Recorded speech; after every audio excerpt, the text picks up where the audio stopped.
दोस्तों, कहानी की शुरुआत में हमें जंगल के बीच बने हुए एक घर को दिखाया जाता है जहां पर एक बूढ़ी महिला खून से सने कपड़ों को धो रही होती है। उसी घर में हम उसके दो जुड़वा बच्चों की फोटो भी देखते हैं और तभी उसके घर के बाहर एक बूढ़ा पोस्टमैन आता है। वह बाहर दरवाजा खटखटाता है, लेकिन घर में लाउड म्यूजिक होने कारण वह औरत बाहर नहीं आती और उस पोस्टमैन को लगता है कि घर पर कोई नहीं है, इसीलिए वहां से जाने लगता है। और तभी उसे नीचे बेसमेंट से कुछ आवाज सुनाई देती है। वह नीचे बेसमेंट में देखता है जहां पर उसे ऐसी चीज दिखती है जिसे देखकर वह बहुत बुरी तरह से डर जाता है और वहां से भागने लगता है। पर इससे पहले कि वह वहां से भागता, वो क्रिएचर उसे अंदर बेसमेंट में खींच लेता है। दोस्तों, अब कहानी यहाँ से 30 साल आगे जाती है जहाँ हमें इसी जंगल में एक कैंप को दिखाया जाता है जहाँ पर मोबाइल और इंटरनेट एडिक्ट बच्चों को लाया जाता था ताकि इनके फोन चलाने की आदत को छुड़ाया जा सके। यहाँ पहुँचने के बाद मैनेजर सबके मोबाइल अपने पास रख लेता है। यहाँ पर टोटल 50 बच्चे थे। वहीं पर हमें उसी घर में उसी औरत को दिखाया जाता है जो आज से 30 साल पहले इसी घर में खून से लथपथ कपड़ों को धो रही थी। वह एक हिरण का शिकार करके उसे नीचे उसी बेसमेंट में डाल देती है जहाँ पर अभी भी कुछ न कुछ अजीब है। पर तभी उसका पैर स्लिप हो जाता है जिस वजह से वो औरत खुद भी नीचे बेसमेंट में गिर जाती है और जो भी चीज नीचे बेसमेंट में होती है वह उस बूढ़ी औरत को मारकर वहां से आजाद हो जाती है।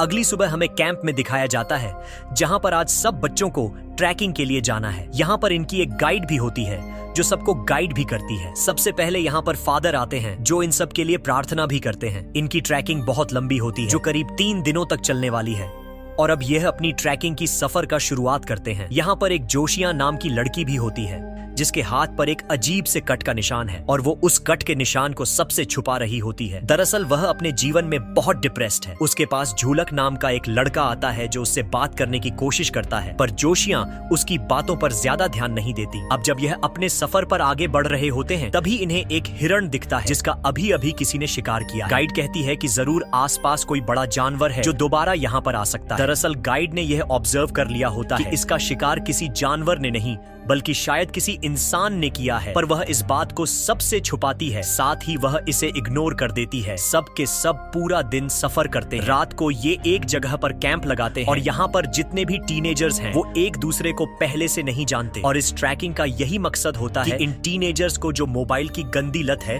उससे बाहर निकाला जा सके और उसके लिए इनकी गाइड इन्हें मोटिवेट करती है। अब जब ये सब आपस में बातें कर ही रहे होते हैं तभी यहाँ पर एक भेड़िया आ जाता है। सब उससे डर जाते हैं लेकिन जोशिया नहीं डरती और वो उसे वहां से भगा देती है, जिसके बाद सब के सब सो जाते हैं। रात को इनमें से एक लड़का उठकर बाहर जाता है। दरअसल उसने अब भी अपने पास मोबाइल को छुपा रखा है और जब वह अपने मोबाइल पर सोशल मीडिया चला रहा होता है तभी वहां पर अजीब सा दिखने वाला इंसान की आकृति की कोई चीज आती है जो निश्चित तौर पर कोई इंसान तो नहीं है और वो उस लड़के को मारकर अपने साथ ले जाता है। वहीं जोशिया को उस पल का सपना आता है जब वह अपनी मॉम के साथ ड्राइव पर थी। उसकी मॉम एक सेल्फी लेना चाहती जिस वजह से इनकी कार का एक्सीडेंट हो गया था। तभी जोशिया की आंख खुल जाती है और वहीं गाइड उस मिसिंग लड़के को ढूंढ रही होती है जिसे कल रात को उस अजीब सी चीज ने मार दिया था। वो सबसे पूछती है कि वो लड़का कहाँ गया। जोशिया पर खून के निशान है। वह सबको खून के निशान दिखाती है और कहती है कि हमें उसे जल्द से जल्द ढूंढना होगा। जिसके बाद जोशिया और जूली और जो इनकी गाइड है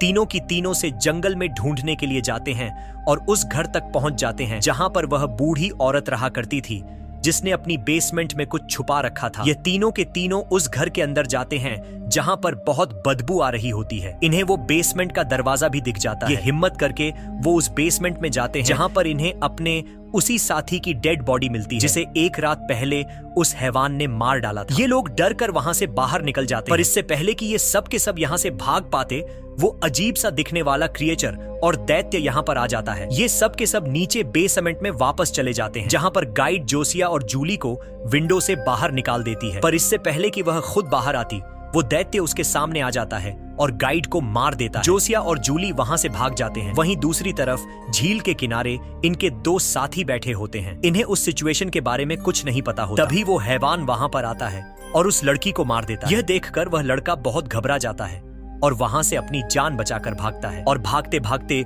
वह चर्च में चला जाता है जहां पर वही फादर होते हैं जिसने इनके लिए प्रे की थी।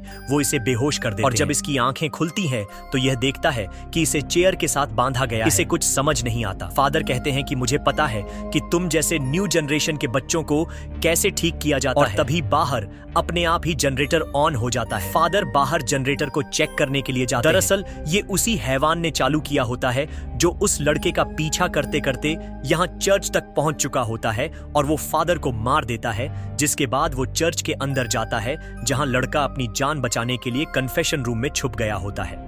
पर वो दैत्य उसे देख लेता है और अपने साथ पकड़कर ले जाता है। वहीं दूसरी तरफ हमें जोशिया को दिखाया जाता है जो अपनी जान बचाकर यहाँ से निकलना चाहती है। तभी उन्हें अपने सामने घर दिखता है। वह उस घर के बाहर जाते हैं। अंदर एक आदमी रहता है जो उन दोनों को अंदर आने के लिए कहता है।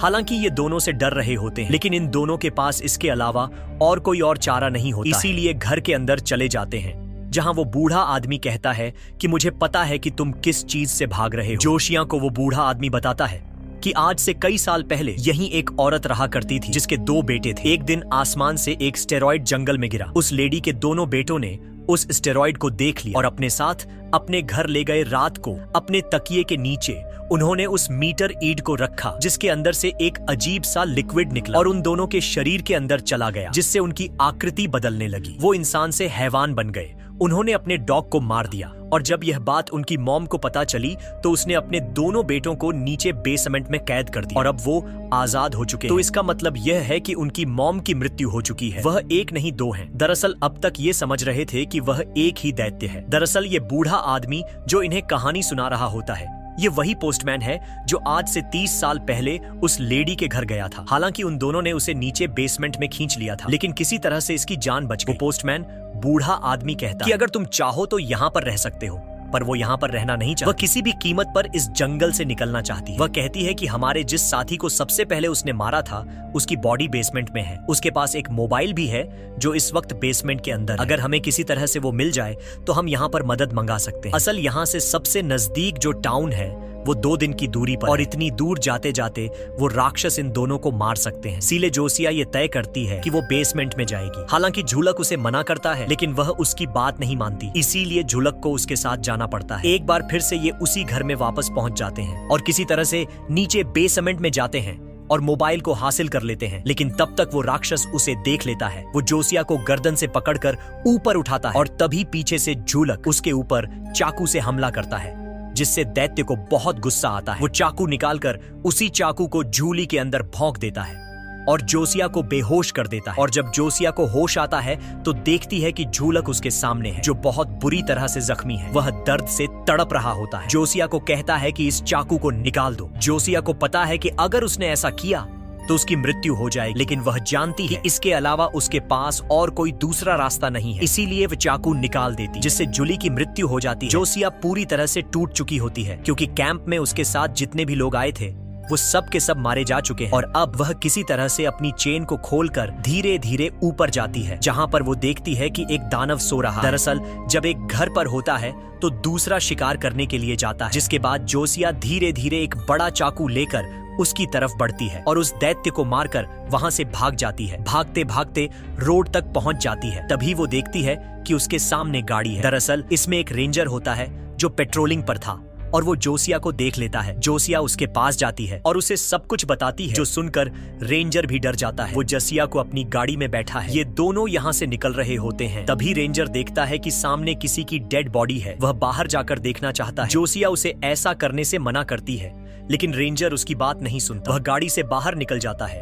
और जैसे वह डेड बॉडी के पास जाता है वहां पर वही राक्षस आ जाता है जो बाहर शिकार के लिए घूम रहा होता है। वह रेंजर को मार देता है। दरअसल उसने इस बॉडी को चारे के तौर पर इस्तेमाल किया। दूसरी तरफ हमें पोस्टमैन को दिखाया जाता है, जिसके दरवाजे पर कोई नॉक करता है। वह अपनी गन निकाल लेता है और गोली चला देता है। उसे लगता है कि बाहर वही दैत्य है, पर जब वह बाहर जाकर देखता है तो वहां पर वही लड़का होता है जिसे राक्षस चर्च से अपने साथ पकड़कर ले गया था। दरअसल किसी तरह से वह भागकर अपनी जान बचाने में कामयाब हो गया, पर अब गोली लगने से उसकी मृत्यु हो चुकी है। वहीं जोशिया को दिखाया जाता है जो कार की ड्राइविंग सीट पर बैठ जाती है और कार से उस राक्षस को हिट करती है, जिसके बाद वो उस राक्षस को कार से कई बार कुचलकर मार देती है और कार लेकर यहाँ से निकल जाती है। रात होने पर हमें इसी सड़क पर 2 आदमियों को दिखाया जाता है जो शराब के नशे में होते हैं। वह धीरे धीरे सड़क पर आगे बढ़ रहे होते हैं। दरअसल आज हिटलर का बर्थडे है और ये दोनों हिटलर के बर्थडे को सेलिब्रेट कर रहे होते हैं। तब यह देखते हैं कि सामने उस राक्षस की लाश पड़ी है और असल में वो राक्षस अब भी जिंदा है। वह इन दोनों को मार देता है। वहीं हमें घर पर दिखाया जाता है